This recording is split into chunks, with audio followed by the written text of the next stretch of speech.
3 days after my father died, I walked into the kitchen at 10:30 in the morning and found my husband drinking coffee in his sweatpants. I stopped with one hand still on the doorway. "Why are you home?" Mark looked up from his laptop. "Morning to you too. It's Wednesday." I know what day it is. For half a second, I thought maybe he'd taken bereavement leave. Dad's funeral wasn't until Friday, and I'd spent most of that morning arguing with the florist about whether Walter Hale, a man who considered decorative pillows a personal insult, would have wanted an arrangement called Heavenly Garden. Then I noticed Mark's company phone wasn't on the counter. Did something happen at work? He closed the laptop. I quit. I actually looked behind me as if there might be another husband in the room who could explain what mine had just said. "You what?" I resigned. "When, yesterday?" Yesterday, he took a sip of coffee. "Claire, don't make it sound like I joined a cult. Normally, that would have made me laugh." Mark had always been good at slipping humor into uncomfortable conversations. For 22 years, it had gotten him out of more trouble than either of us would probably admit. That morning, it didn't. "Why would you quit your job yesterday?" He leaned back. "Because I don't see the point anymore. The point is generally the paycheck. You know what I mean?" "No, I don't." He studied my face for a moment, then said it as casually as if he'd decided we didn't need cable anymore. "Why keep working? Your inheritance is enough for both of us." I just stared at him. Dad had been dead 72 hours. I still had his last voicemail on my phone because I couldn't bring myself to delete it. There were sympathy cards stacked beside the toaster. His obituary was open on my iPad, and my husband had apparently already retired. "What inheritance?" Mark gave me a look.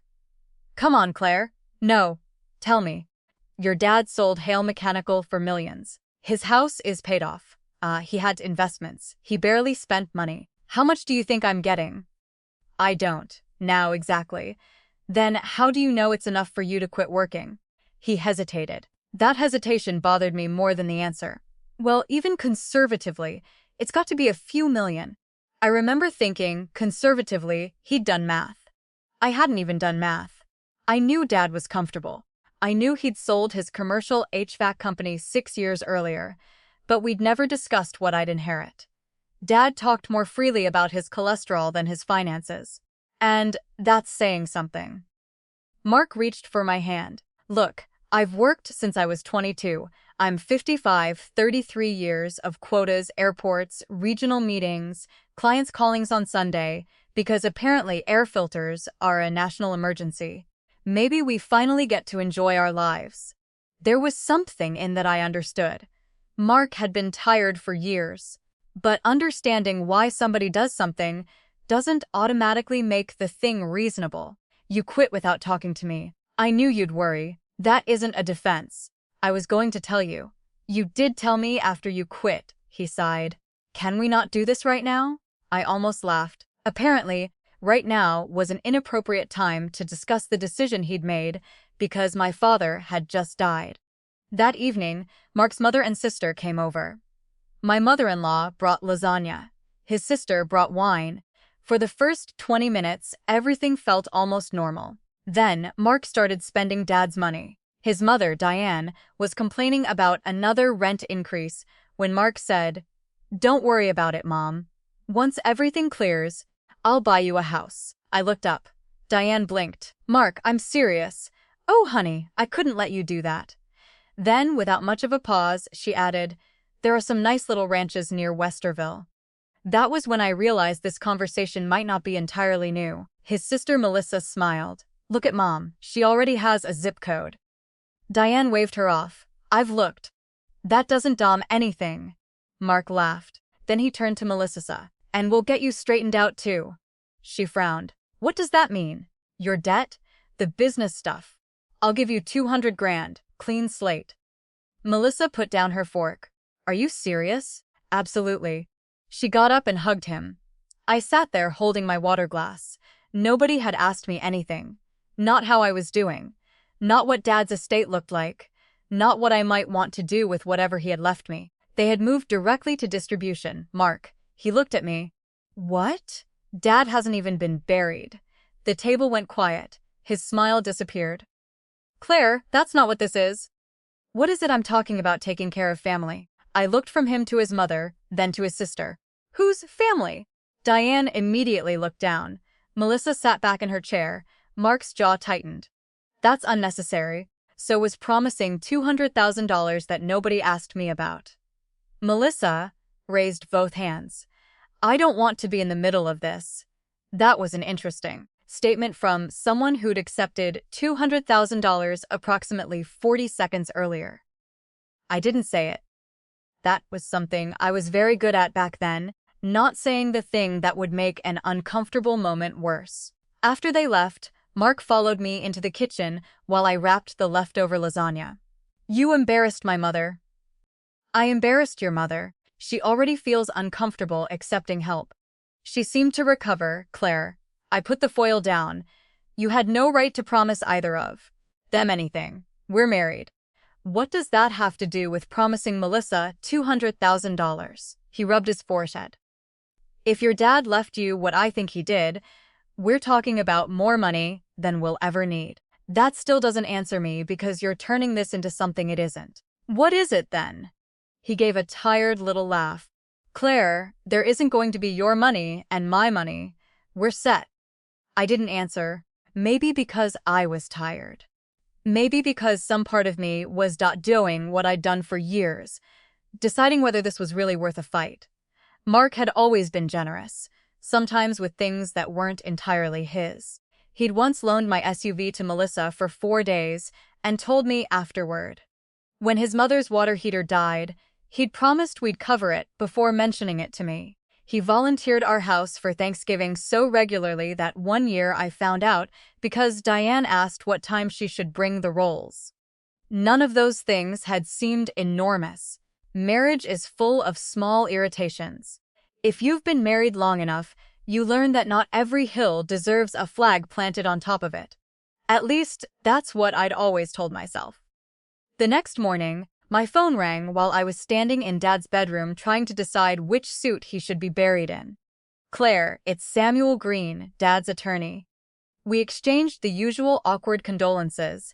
Then Samuel said, there are several estate documents Walter wanted me to go through with you. Could you come in tomorrow morning? Of course. Mark can come with me. There was a pause, not a long one, long enough. Actually, Samuel said, your father specifically requested that our first meeting be with you alone. I looked through Dad's bedroom doorway toward the living room. Mark was sitting on the couch with his laptop open. On the screen was a used boat listing, and for the first time since Dad died, I wondered what my father had known that I didn't. Samuel Green's office was on the 4th floor of an older brick building downtown. The kind of place with narrow hallways and a directory in the lobby that looked like it had survived 3 mayors. I'd been there twice before with Dad. Once when Mom died and once when Dad sold the company. Neither memory made me eager to go back. Samuel met me at the door himself. Claire. Hi, Samuel. He shook my hand, then seemed to think better of the formality and gave my shoulder a brief squeeze. I'm sorry about Walter. Thank you.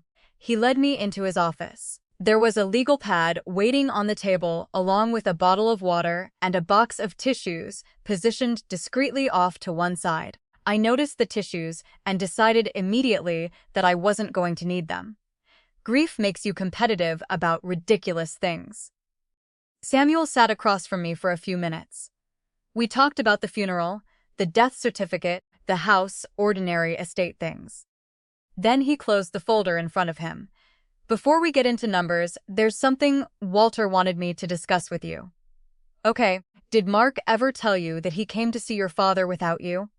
That wasn't remotely the question I'd expected. Mark, yes. When about 8 months ago, I shook my head. No. Samuel nodded as if that answer confirmed something. He contacted Walter more than once. There was an in-person conversation, a later phone call, and eventually an email. What about your father's estate? I sat back. My husband discussed my father's estate with him. Walter asked me to be careful about how I characterized the conversations. Mark wasn't threatening him. He wasn't attempting anything illegal. That almost made it worse. What was he doing? Samuel opened another folder. he was planning. He slid a single sheet of paper toward me. It was a copy of a letter in Dad's handwriting. I recognized the blocky capital letters immediately. Dad wrote, like every note might someday be submitted as evidence. Samuel said, "Walter authorized me to give this to you after his death." I read the first few lines. Dad wrote that Mark had come by one afternoon and started talking about retirement. Nothing unusual at first. Mark had complained about travel and sales quotas plenty of times. Then I reached one paragraph and stopped. Dad had written down the exchange almost word for word. Mark had said, "Once Claire inherits, I can finally stop working." Dad had answered, "Claire inherits." And Mark had laughed. "Come on, Walter, we're married." I read it twice. Samuel waited. That bothered him, I asked. Yes. Why didn't he say something to me? We'll get to that. I looked back at the page. What bothered me was how perfectly it matched what Mark had said in our kitchen. There isn't going to be your money and my money. Apparently, that idea hadn't arrived 3 days after Dad died. It had been there before. Samuel opened the estate folder. Your father did very well when he sold Hale Mechanical. He invested conservatively afterward. After charitable gifts, estate expenses, and the other provisions in his plan, the assets intended primarily for you are currently valued at approximately $3.8 million, not including the house. I don't remember having some dramatic reaction.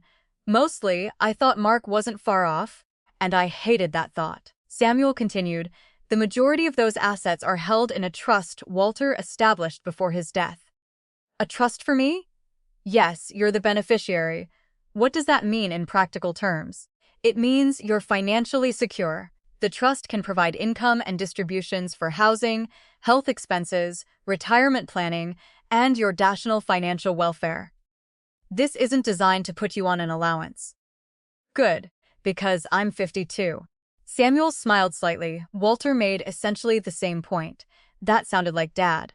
The unusual part, Samuel continued, is that for the first 5 years, extraordinary distributions of principal require approval from an independent corporate trustee. Extraordinary meaning a large gift to another person would certainly qualify. A major speculative investment might. Putting several hundred $0.000 into a relative's business would. I stared at him. So Dad put somebody between me and the money for certain decisions temporarily because of Mark. Samuel took his time answering, partly because Walter was concerned about pressure that irritated me. Not at Samuel, at Dad. I'm not 12 years old. No, he could have talked to me. Yes. Instead, he built a financial fence around me. Samuel leaned back. Would you like to know how Walter explained it? I nodded. He pointed to the second page of Dad's letter. Dad wrote that he didn't. Now, whether Mark would ever actually pressure me. He said Mark had been a good husband in plenty of ways, and that 22 years of marriage meant more than one conversation about money. Then came a line that sounded so much like my father.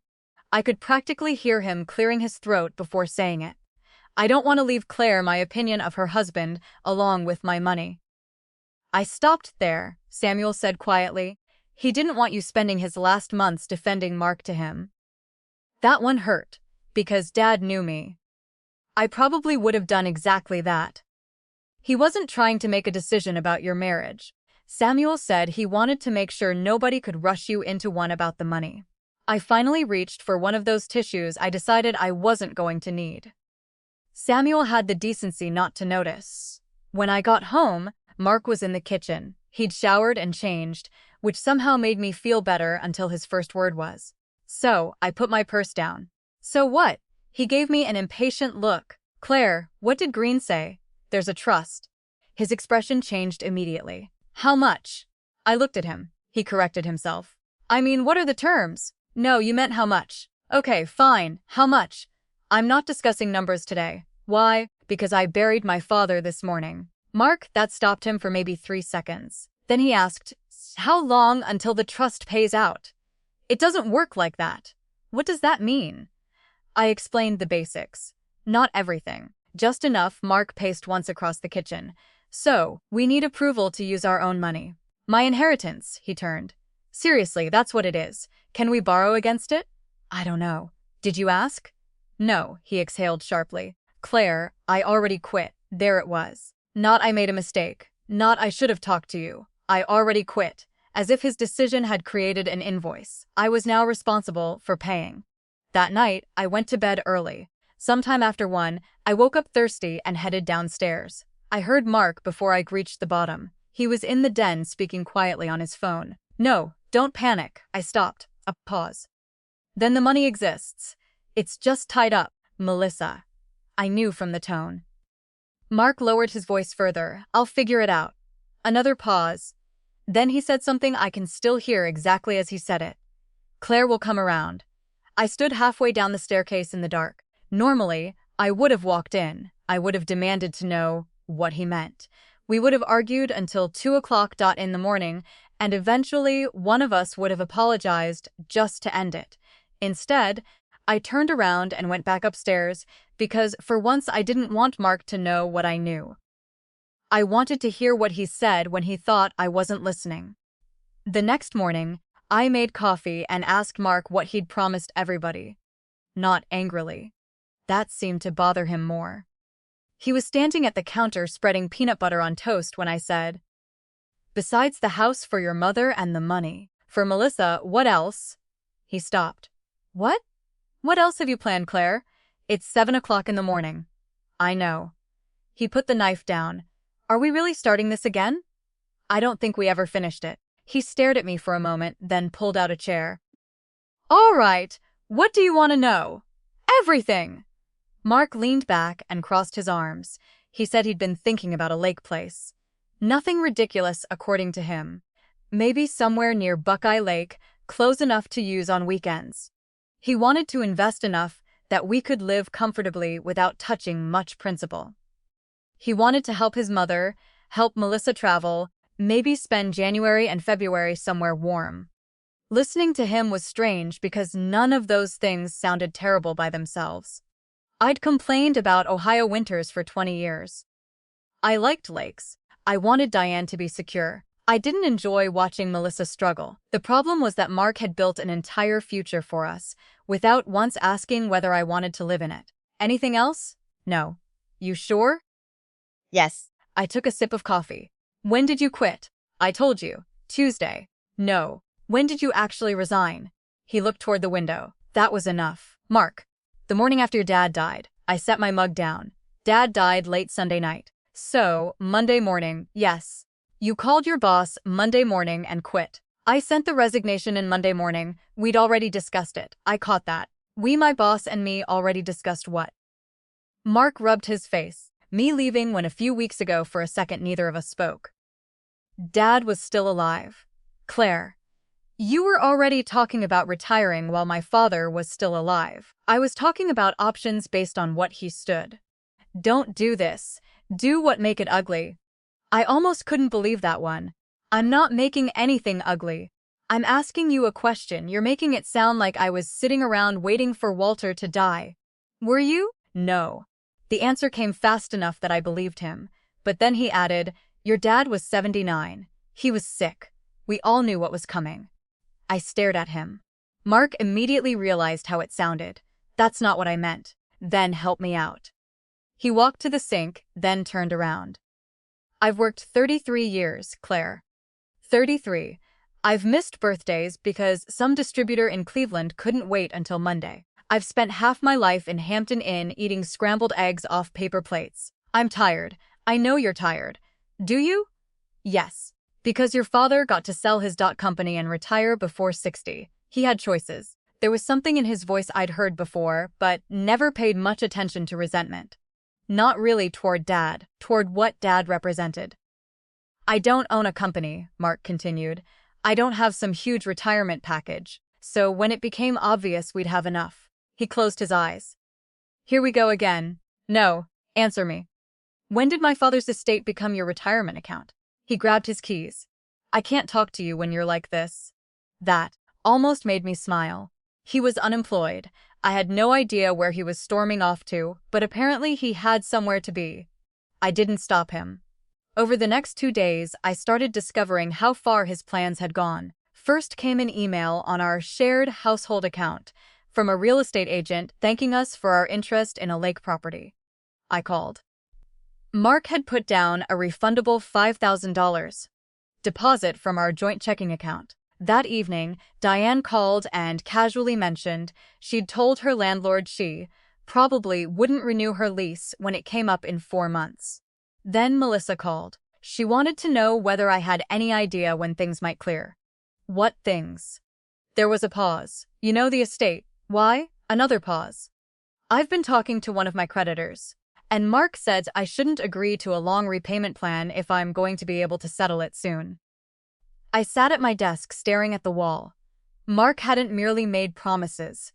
People had started making decisions based on them. When he came hey hum, I told him about both calls. He didn't look particularly alarmed. We'll sort it out. You told Melissa to stop negotiating her debt. I told her not to lock herself into something stupid. And your mother thinks she's moving. She probably is. Mark, you didn't just spend money we don't have. You changed other people's lives with it. We do have it. I looked at him. I have it. His face hardened. There it is. There. What is your money? Yes. You've never talked like this before because you've never Popeyed away hundreds of thousands of dollars I inherited from my dead father before. He shook his head. Walter really got what he wanted with that trust. That did it. Don't blame my father for the fact that you quit your job. I didn't say that, you didn't have to. The next morning, I called Samuel. I need to know something, I told him. Was that conversation with Dad the only time Mark talked about the estate? Samuel was quiet. No. So, I went back downtown. This time, there were no tissues on the table. Or maybe there were, and I just didn't notice them. Samuel opened a file. Walter authorized the release of this material to you after his death. I want to be clear about that. He slid several printed pages toward me. The first page had a title, Hale Bennett Family Investment Plan. I actually gave a little laugh, not because it was funny, because my husband had apparently given my father's death a business plan title. I turned the page. There were estimated investment returns, a proposed lake property, housing assistance for Diane, a section labeled Melissa Business Debt Resolution, $200 to $250,000, then retirement projections for Mark.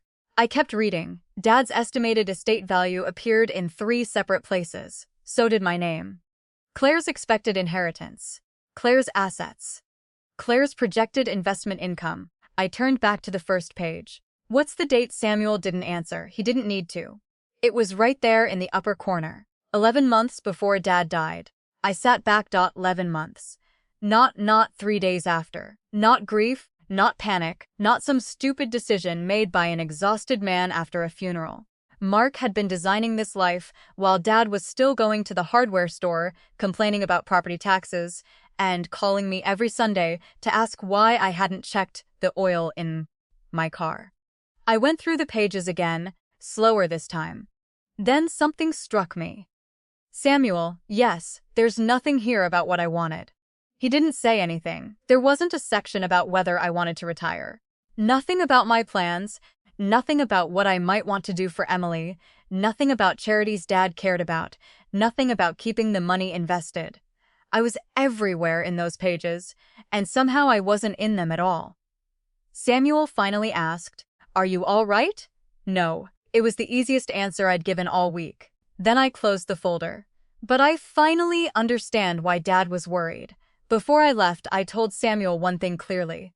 I don't want any of the inheritance transferred into our joint accounts, not checking savings, investments, property, nothing. We can make sure everything is handled carefully, and I'm not requesting any large distributions. Samuel nodded. For now, I thought about that for anything Mark promised. That evening, Mark was waiting for me in the kitchen. Did you talk to the trustee? Yes. He straightened. And I'm not requesting the money. His expression changed. Any of it. Not for your mother's house. Not for Melissa. Not for the lake place. He stared at me. For the first time since Dad died, Mark didn't look irritated. He didn't look offended. He looked scared. And that was when I realized something else. Until that moment, he'd never actually believed I might say no. Mark didn't speak to me for the rest of that evening. Not exactly. He asked whether I'd fed the dog. He told me the dishwasher was clean. At 9:30, he stood in this doorway of the den and said, "I'm going to bed." We were apparently still capable of running a household. We just couldn't discuss the fact that he'd retired on money he didn't control. The next morning, he called his former boss. I wasn't trying to listen. Our house simply wasn't big enough for a 55-year-old man to have a private career crisis in the kitchen. "I'm not asking you to pretend I never resigned," Mark said. "I'm asking whether there's any way to reverse it." A long silence, I understand. Another silence. Yeah, of course. When he hung up, he stayed at the table. "What did he say?" I asked. "My position's already been offered to Greg." I knew Greg. Mark had complained about him for 6 years. That was fast. Apparently, Greg doesn't need 3 weeks to make a decision. I let that go. Mark looked at me. "They may have something else later." "Okay. Probably less money." "Okay." He gave a humorless laugh. "You don't have to sound so devastated. What do you want me to say?"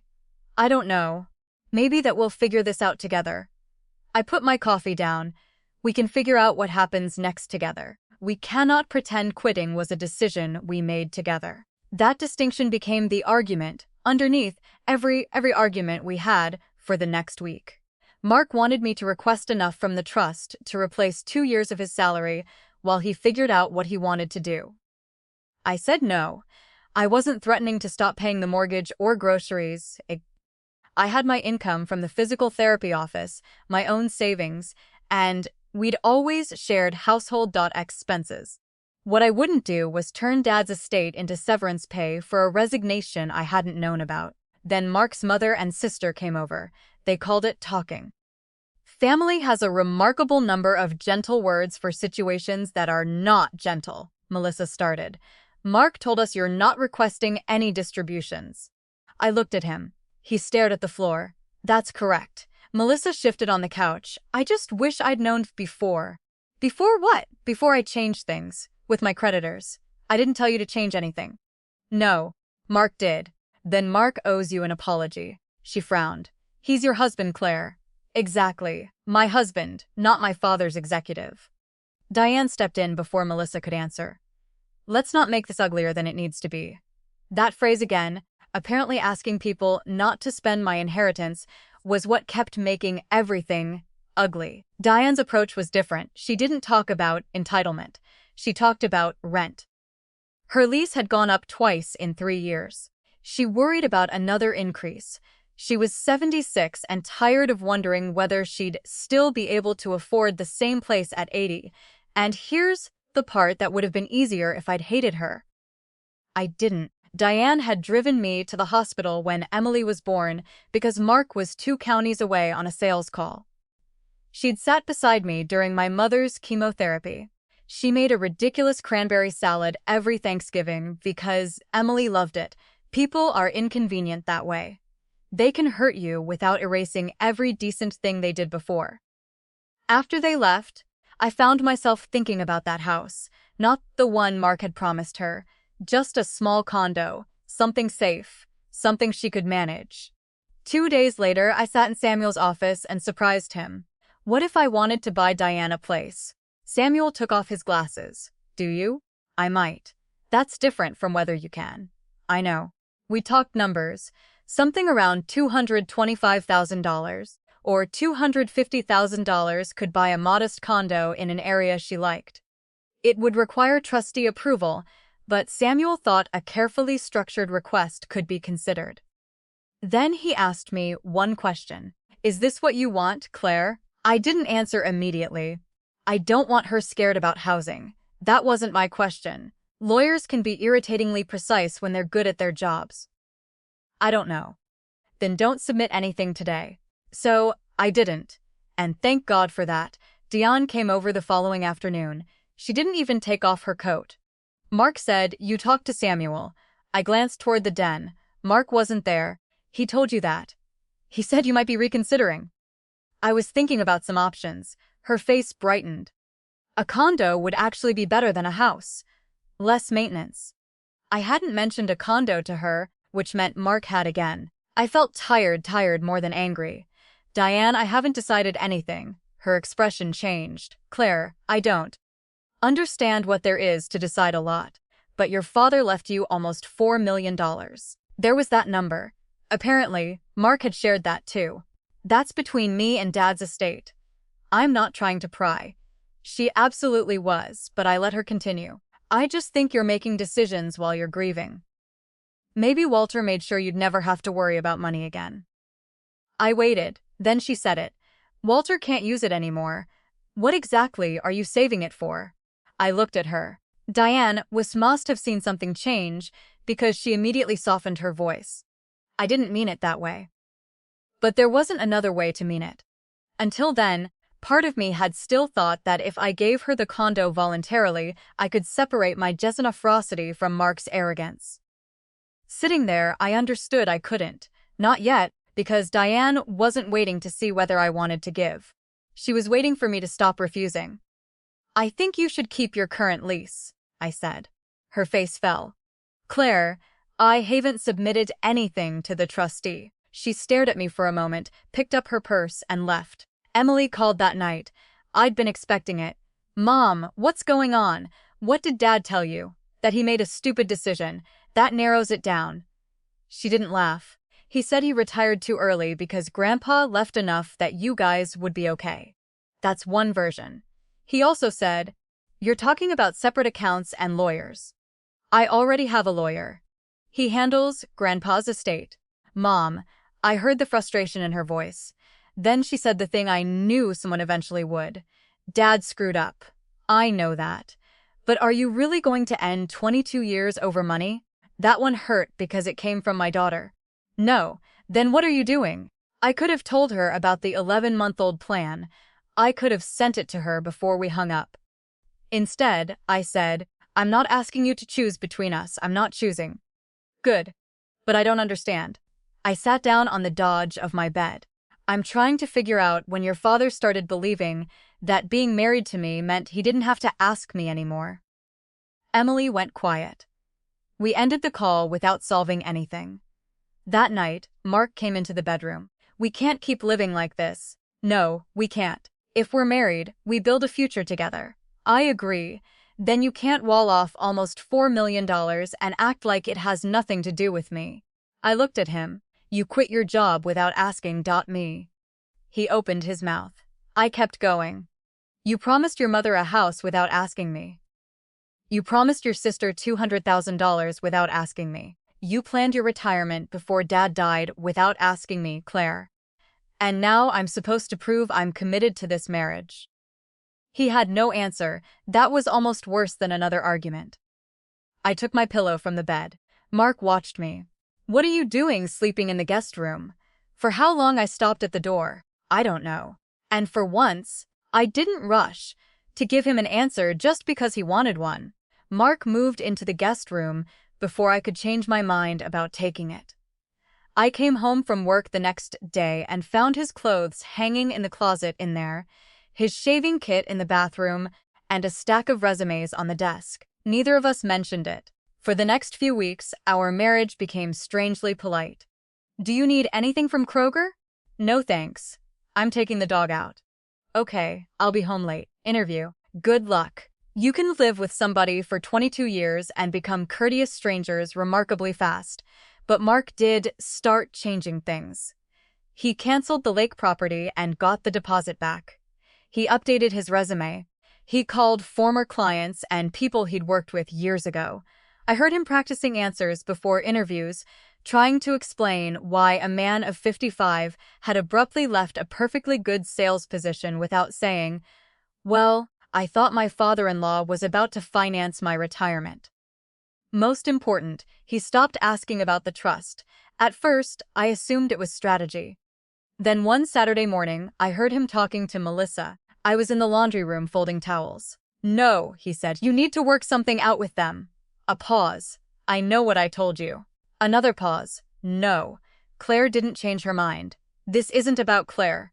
I stopped folding. Mark's voice got quieter. I shouldn't have promised you that money.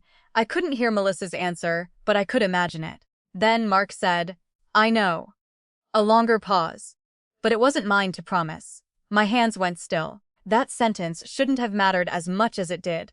But it was the first time I'd heard him say it. Not the trustee won't approve it.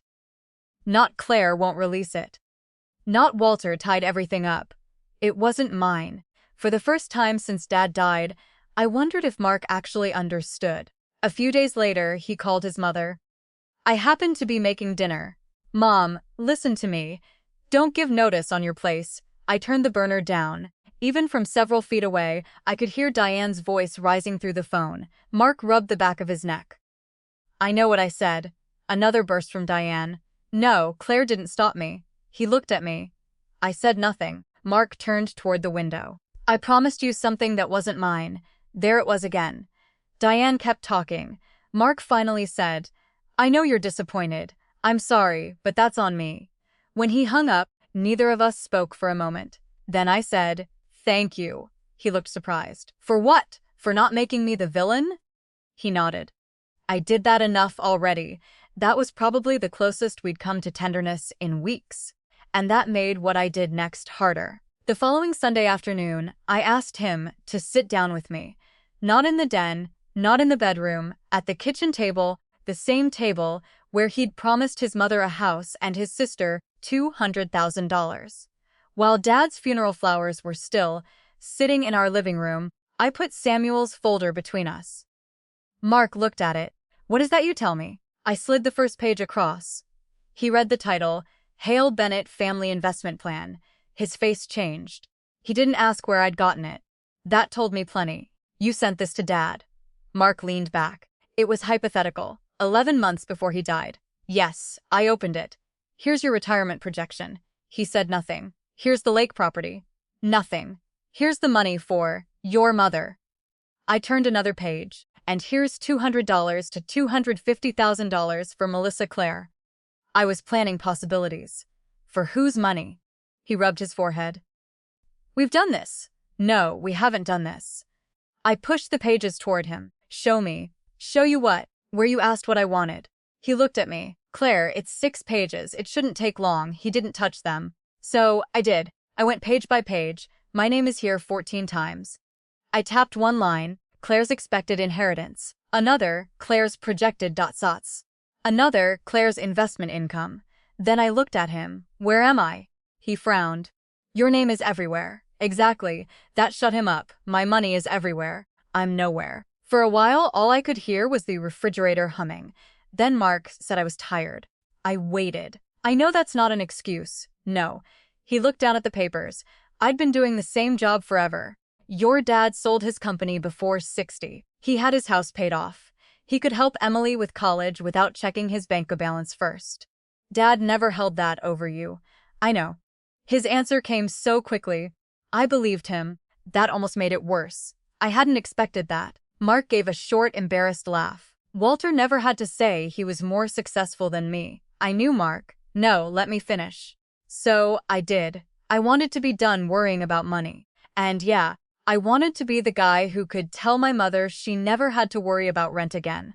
I wanted to help Melissa. I wanted to be the person everybody called because I could fix things. I watched him. You wanted to feel like my father. He looked away. After a moment, he said, maybe. I touched the investment plan, and you were going to use my father's money to do it. Mark closed his eyes. He didn't argue. That was the moment something in me settled. Not because I'd won. I didn't feel victorious.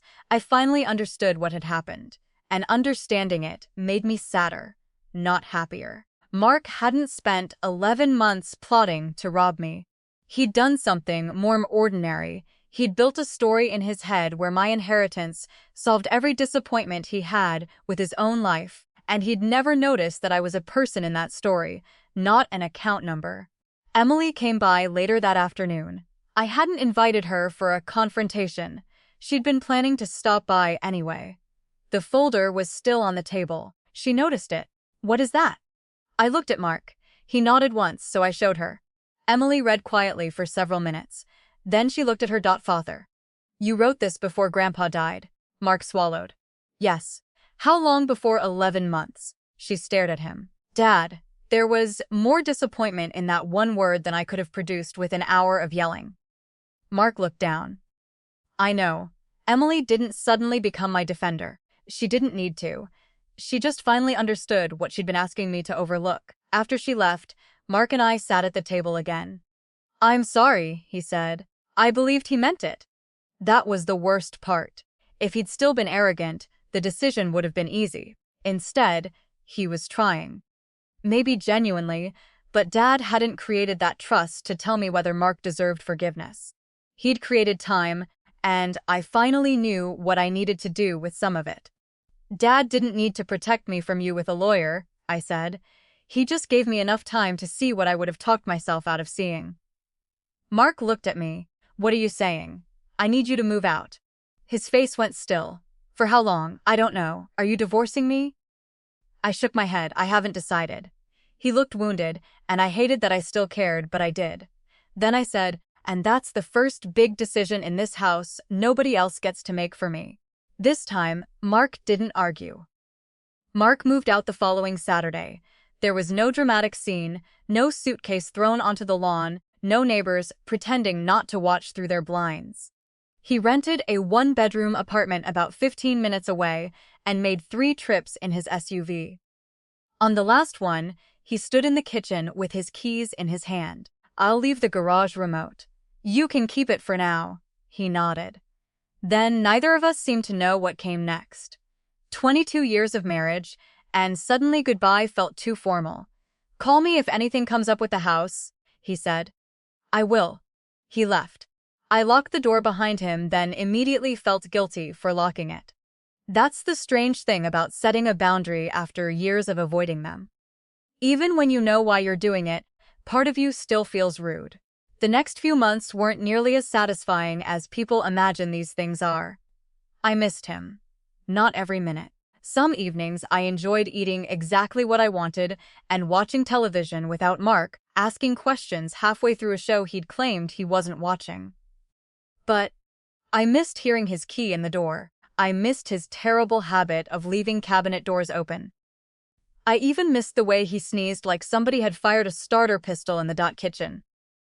Missing somebody doesn't automatically mean you should go back. That took me a while to understand. Mark found another sales job after about 7 weeks. It paid less than his old one and required more driving. When he told me, I said, "I'm glad." He gave me a crooked smile. Not exactly the retirement package I had in mind. A few months earlier, that would have started a fight. This time, he added, "I know. Nobody's fault but mine." Diane stayed in her rental. She renewed for another year. After negotiating a smaller increase with the landlord, Melissa took a full-time position with an established design firm and started working through her debts with a repayment plan. Nobody ended up destitute. Nobody lost a home. The catastrophe they had all been preparing me to prevent turned out to be ordinary life. Bills, jobs, rent, the same things everybody else dealt with before Dad died. Mark and I started counseling separately. Later, we went together.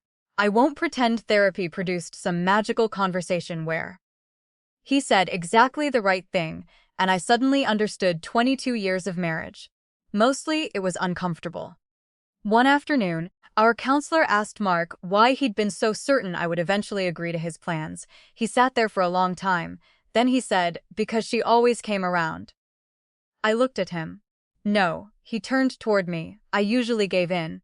He started to answer, then stopped. There wasn't much to say. I'd spent years calling that compromise. Sometimes it was, sometimes it wasn't. Eventually, Mark apologized without explaining himself afterward. That mattered. He said he was sorry he'd turned Dad's death into a financial event before I'd even had time to grieve. He apologized for making promises on my behalf. He admitted he'd treated my eventual agreement as inevitable. I believed him. I also believed he was changing. But here's something I wish I'd understood when I was younger. Someone becoming better doesn't obligate you to return to the version of yourself who had to be hurt before they changed. After several months, I asked for a legal separation. Later, we began the divorce process. It wasn't vicious. It wasn't painless either. Around that time, Emily and I finally started clearing out Dad's house. I'd avoided it longer than I should have. One Saturday morning, we stood in his kitchen surrounded by cardboard boxes and things that somehow seemed too ridiculous to throw away. Dad owned 4 tape measures. 4? Emily held them up. Was Grandpa expecting a nationwide tape measure shortage? He didn't trust the one in the garage. Why? It once lied to him. She looked at me. I don't know what that means either. We laughed. It was the first time I'd laughed in Dad's house since he died. There was no final secret waiting in a drawer. No dramatic letter we'd somehow missed. Just Dad. Hardware store receipts. 3 pairs of reading glasses. An old coffee maker I'd tried to replace twice. Measurements scribbled on the back of an envelope for shelves. He'd apparently planned to build and never did. Emily was wrapping coffee mugs when she asked, "Do you think Grandpa knew Dad would do all this?" I thought about it. No. She looked surprised. Really? I think he was worried. I folded another box. There's a difference. Dad hadn't known my marriage better than I did. He hadn't set a trap for Mark. He'd noticed something that bothered him and arranged his estate so I wouldn't have to make permanent decisions under pressure. That was all. It turned out to be enough. I didn't do anything exciting with the inheritance. Sorry to disappoint anyone, hoping I bought a red convertible and moved to Tuscany. I strengthened my retirement accounts. I worked with Samuel and a financial advisor to make sure my housing was secure after the divorce. Most of the money stayed invested. I created an education fund for any grandchildren I might have someday, and I made a donation to the community college scholarship program Dad had quietly supported for years. Later, I gave Emily some money toward a down payment. But before I did, we sat down and talked about it. How much? Why? What expectations came with it? None. As it happened, that conversation lasted 20 minutes. It may have been the healthiest financial transaction anybody in my family had made all year. The final divorce paperwork took longer than either Mark or I expected. When we met to sign one of the last sets of documents, we got coffee afterward. That probably sounds strange. 22 years. Doesn't disappear just because lawyers put tabs on things. Mark stirred his coffee for a while. Then he said, "Do you ever wonder what would have happened if I'd just stayed at work sometimes?" We'd probably still be married. I thought about it. Maybe. He looked at me. But the problem would have still been there. What problem? I didn't say it, Crew. You thought being my husband gave you ownership of things that belonged to me. He looked down. I added, "The money just made it expensive. No for me to notice." Mark nodded slowly. I wish I'd noticed first. So did I. We finished our coffee. Then we hugged in the parking lot and went to separate cars. For a long time, I thought Dad's final gift to me was $3.8 million. It wasn't. The most valuable thing he left me was time. Because without that trust, I know what probably would have happened. Mark would have apologized. Diane would have cried. Melissa would have explained how badly she needed the money. And I would have looked at the numbers and told myself there was plenty. I would have given in. Not because I wanted to, because somewhere along the way, I'd started confusing keeping everybody happy with being a good wife. 3 days after my father died, my husband quit his job because he thought my inheritance meant neither of us would ever have to work again. He was wrong. Mark went back to work, and in a strange way, so did I. Except the job I finally quit was one I'd been doing for 22 years without realizing it. Smoothing things over, giving in, and pretending that keeping the peace was the same thing as being respected. If you've ever had to learn the difference between peace and respect, you probably know why it took me so long. Thanks for listening.